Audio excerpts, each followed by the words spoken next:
بسم اللہ الرحمن الرحیم. In the name of Allah. السلام علیکم ورحمۃ اللہ وبرکاتہ. محترم سامعین و ناظرین، اس سے پہلے ہم سورہ فاتحہ کا مطالعہ کر چکے ہیں اور پھر اس کے بعد سورہ فلق کا، اور آج ہم سورہ ناس کا مطالعہ کریں گے. تو آئیے شروع کرتے ہیں. الحمدللہ الذی ہدانا لہذا وما كنا لنہتدی لولا ان ہدانا اللہ. الصلاۃ والسلام علی خاتم الانبیاء واشرف المرسلین وازواجہ وذریاتہ ومن تبعہم باحسان الی یوم الدین. اما بعد فاعوذ باللہ من الشیطان الرجیم. بسم اللہ الرحمن الرحیم. قل اعوذ برب الناس ملک الناس الہ الناس من شر الوسواس الخناس الذي يوسوس في صدور الناس من الجنة والناس. صدق اللہ العظیم.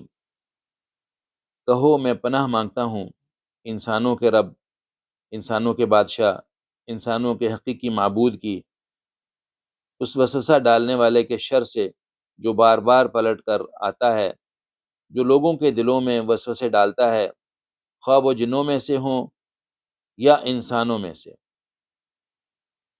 رب اشرح لی صدری ویسر لی امری واحلل عقدۃ من لسانی یفقہوا قولی. اللہم ارنا الحق حقا وارزقنا اتباعہ، اللہم ارنا الباطل باطلا وارزقنا اجتنابہ. آمین یا رب العالمین. محترم سامعین، ان دونوں صورتوں کو، سورہ فلق اور سورہ ناس کو، معوذتین کہتے ہیں، لیکن اس کے اور اس کے مضمون میں معمولی سا فرق ہے. اس میں ہم نے پڑھا تھا وہ جادو کے متعلق تھی کہ جو جادو کرتے ہیں، جھاڑ پھونک کرتے ہیں لوگوں کے خلاف، ان کے متعلق تھا. یہ جو ہے یہ ان شرور کے متعلق ہے جو وسوسے ڈالتا ہے، جو خناس ہے، اس کے بارے میں ہے. تو سب سے پہلی بات یہ ہے کہ اللہ رب العالمین نے اپنی 3 صفات کا یہاں پر ذکر کیا ہے کہ آپ نے کس کی پناہ مانگنی ہے. رب الناس، ملک الناس، الہ الناس. یہ 3 صفات ایسی ہیں کہ یہ اس کے سوا کسی کی پناہ میں بندہ آ ہی نہیں سکتا. یہ ایسی صفات ہیں کہ وہ رب الناس ہے کہ پورے انسانوں کو پالنے والا وہ ہے، ملک الناس ہے، وہ بادشاہ ہے سارے انسانوں کا، بادشاہوں کا بادشاہ ہے. الہ الناس، وہ لوگوں کا الہ ہے، اس کے سوا کوئی الہ نہیں ہے. جو بھی کسی اور کی پرستش کرتا ہے وہ معبودان باطل ہیں. معبود حق، الہ حق صرف ایک ہے. جب یہ 3 صفات کو ہم دیکھتے ہیں، رب الناس، ملک الناس، الہ الناس، تو ان تینوں کی ترغیب دی گئی ہے کہ آپ اس کی پناہ میں آئیے. یہ بہت مضبوط پناہ گاہ ہے، اس سے مضبوط پناہ گاہ کوئی ہے نہیں. تو اس لیے ہمیں ترغیب دی گئی ہے کہ آپ یہ روزانہ صبح شام ہر نماز کے بعد، فجر کے بعد 3 دفعہ اور مغرب کے بعد 3 دفعہ اور ہر نماز کے بعد ایک دفعہ یہ ضرور پڑھیں. یہ کم از کم بات ہو رہی ہے تاکہ آپ شیطان کے وسوسوں سے بچتے رہیں. تو آئیے ہم چلتے ہیں اس کی تفسیر کی طرف، تھوڑی سی تفسیر اس کی دیکھتے ہیں. تو اللہ تعالیٰ فرما رہے ہیں کہ قل اعوذ برب الناس، کہ آپ کہہ دیجئے، آپ فرما دیجئے. نبی صلی اللہ علیہ وسلم سے خطاب ہے، پہلے مخاطب تو اس کے نبی کریم صلی اللہ علیہ وسلم نے، اس کے بعد جو ہے وہ قیامت تک کے انسان اس کے مخاطب ہیں. تو کہہ دیجئے کہ آپ پناہ مانگیں رب الناس کی، جو رب ہے پوری دنیا کا، پوری کائنات کا پالنے والا ہے، جو اس کو رزق بہم پہنچاتا ہے، جو ان کو پالتا پوستا جوان کرتا ہے. تو وہ رب ہے. کتنی مضبوط ہے وہ رب کہ بیک وقت اس دنیا کے اندر کتنی مخلوق ہے اللہ کی، ان سب کا وہ پالنے والا. تو اس کی طاقت کا اندازہ کرنے کو کتنا طاقتور، کتنا قوی ہوگا. ملک الناس، کہ وہ بادشاہ ہے، اس کی بادشاہت کو کوئی چیلنج ہی نہیں کر سکتا. وہ ایسا بادشاہ ہے کہ اس کے بعد کی کوئی بادشاہ نہیں. بلکہ سورہ رحمان میں اللہ تعالیٰ فرماتے ہیں کہ وَكُلَّ يَوْمٍ هُوَ فِي شَأْنٍ، کہ اللہ رب العالمین ایک ایسا بادشاہ ہے کہ دنیا کے بادشاہ کو آپ دیکھتے ہیں تو ایک ہی گیٹ اپ ہوتا ہے اس کا، لیکن اللہ رب العالمین کو آپ جب دیکھتے ہیں تو ہر روز ایک نئی شان سے سامنے آتا ہے، ایک نئی شان ہوتی ہے اسی، کل یوم ہوا فی شان، ہر روز اس کی ایک نئی شان ہوتی ہے۔ تو فرمایا جا رہا ہے کہ وہ ملک الناس ہے، وہ بادشاہ ہے، الہ الناس، وہی معبود ہے، اس کے سوا کوئی معبود نہیں، کوئی عبادت کے لائق ہی نہیں۔ کسی کی عبادت اگر کوئی کرتا ہے تو اس کا اپنا غبی پن ہے، اس کا وہ اپنی اس کی بیوقوفی ہے، ورنہ اللہ رب العالمین کے سوا اگر آپ اس کائنات کے اوپر غور کریں تو ہر جگہ پر آپ کو رب کی ربوبیت نظر آتی ہے، اس کی الہ ہونے کی صفت نظر آتی ہے آپ کو، ہر چیز کا الہ ہے۔ اگر آپ باہر نکلیں ذرا روڈ کے اوپر، درخت دیکھیں، چرند پرند دیکھیں، جو بھی آپ کو آسمانوں میں نظر آتا ہے، جو زمین پہ نظر آتا ہے، جو بھی مخلوق ہے، سب کا خالق، مالک، الہ صرف رب ہے۔ الہ الناس من شر الوسواس الخناس، کہ اس سے بھی پناہ مانگی گئی ہے کہ جو لوگوں کے دلوں میں وسوسے ڈالتا ہے۔ یہ وسوسے ڈالنے والی کیا چیز ہے؟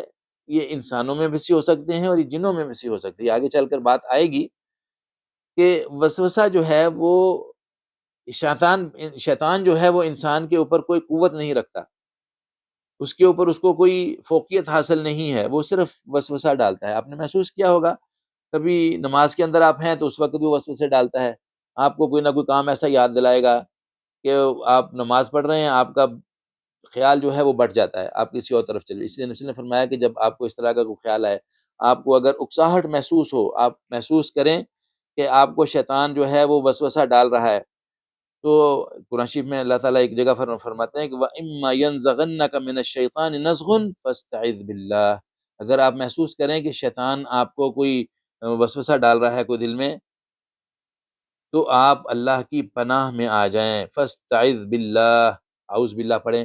طریقہ اس کا یہ ہے کہ نماز کے اندر بھی آپ کو اگر محسوس ہو کہ شیطان آپ کو بہکا رہا ہے، آپ کو نماز سے آپ کا خیال بٹ رہا ہے، آپ کو بار بار ایک کوئی دوسرے خیال میں الجھایا جا رہا ہے، تو آپ اعوذ باللہ پڑھیں، اعوذ باللہ من الشیطان الرجیم، اور تھوڑا سا ایسے بائیں طرف منہ کر کے، یعنی سلام نہیں پھیرنا، آپ نے تھوڑا سا اپنے سر کو ادھر لیفٹ سائڈ میں کر کے تو دھتکارنا ہے اس کو، ایسے کرنا ہے، تو دھتکارنا ہے اس کو۔ اور ایک جگہ پر اللہ تعالیٰ فرماتے ہیں کہ وَقُلْ رَبِّ أَعُوذُ مِنْ ہَمَزَاتِ الشَّيْطَانِ، کہ شیطان کی جو اکساہٹ ہے اس سے ابھی پناہ مانگی گئی ہے، میں اپنے پروردگار کی پناہ میں آتا ہوں شیاطین کی اکساہٹوں سے، یہ وہ اکساتا ہے آپ کو۔ تو اس لیے یہ شیاطین ہوتے ہیں، یہ صرف وسوسہ ڈالتے ہیں دل میں، آپ کو، آپ کی یکسوئی جو ہے وہ اس کو جو ہے وہ تھوڑا سا ڈائیورٹ کر دیتے ہیں دوسرے چیزوں کے اندر، تو اس وقت آپ نے اللہ تعالیٰ کی پناہ میں آ جانا ہے۔ اس لیے اللہ تعالیٰ فرماتا ہے کہ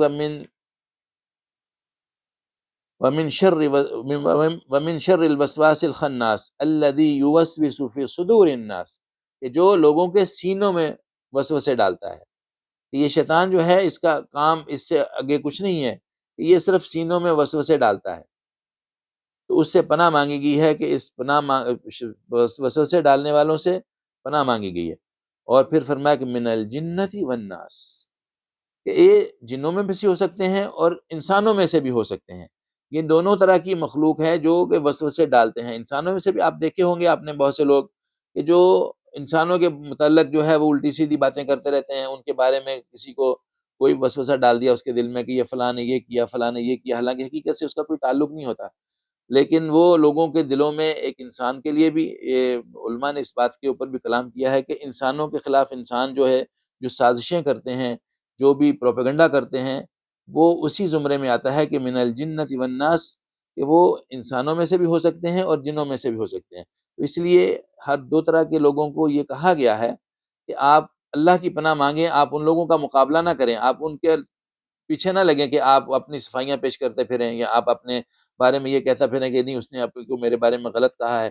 آپ کو یہ کہنے کی ضرورت ہی نہیں ہے، اللہ رب العالمین ان سے خود نپٹ لے گا۔ جب آپ حق پر ہیں، آپ سیدھے راستے پر ہیں، اور آپ کے خلاف کوئی لوگوں کے دلوں میں وسوسے ڈال رہا ہے، ایک تو یہ ہے نا کہ شیطان آپ کے دل میں وسوسے ڈالتا ہے، اس کا تو علاج یہ ہے کہ آپ نے تعوذات پڑھے تو وہ شیطان کو بھگا دیں گے انشاءاللہ۔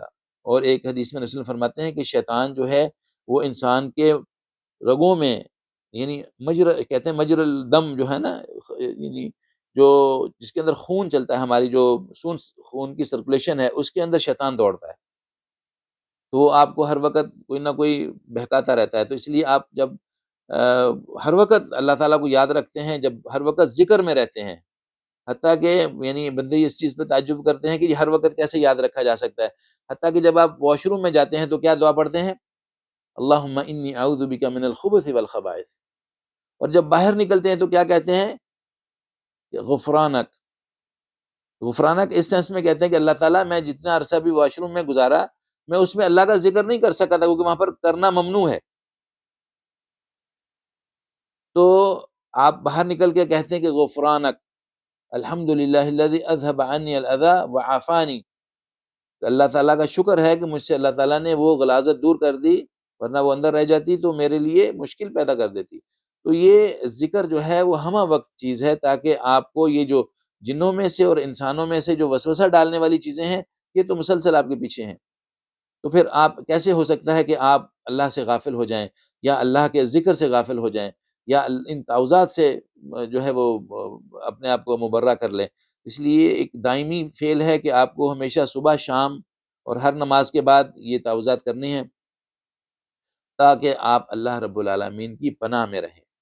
اللہ کی پناہ میں رہیں گے تو انشاءاللہ آپ کو نہ نظر لگے گی، نظر بد سے بچیں گے آپ جنوں کے شر سے بچیں گے، انسانوں کے شر سے بچیں گے، اللہ رب العالمین کی امان میں رہیں گے۔ یہ چند باتیں تھیں جو ان آیات کی روشنی میں آپ کے سامنے پیش کی۔